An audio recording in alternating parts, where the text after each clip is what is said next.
In the annals of American crime, few names inspire as much revulsion as Levi Boone Helm, the Kentucky Cannibal. Born in 1828, Helm's life was a bloody trail across the Old West, marked by murder, mayhem, and the unthinkable, cannibalism. For his journey to California, Helm asked his cousin, Littleberry Chute, to accompany him. When Chute tried to back out, Helm murdered him by stabbing him in the chest and headed west alone. Pursued and captured by Littleberry's brother and friends, Helm was convicted of murder, but soon landed in a mental asylum. He convinced his guard to take him on walks through the woods, eventually escaping. Helm's brutality knew no bounds. He murdered several men in various altercations, fled to avoid arrest, and even confessed to cannibalism.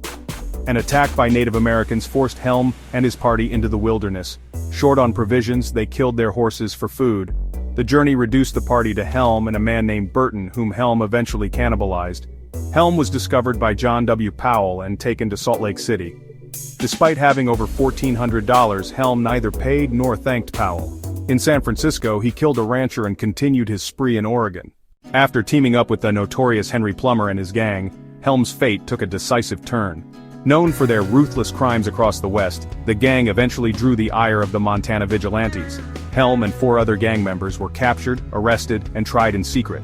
At trial, Helm kissed the Bible, a gesture of false piety, before perjuring himself. He brazenly accused Three-Fingered Jack Gallagher, his close friend and fellow gang member, of crimes Helm himself had committed. Justice was swift and unforgiving. On January 14, 1864, the Montana vigilantes hanged Helm, Gallagher, and other members of the gang in Virginia City, Montana.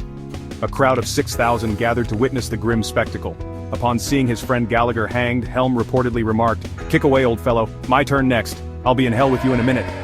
When the executioner approached Helm, he allegedly exclaimed, "Every man for his principles! Hurrah for Jeff Davis! Let her rip!" With a final act of defiance, Helm jumped off the hangman's box before it could be kicked away. Levi Boone Helm, the Kentucky Cannibal, met his end as violently as he had lived.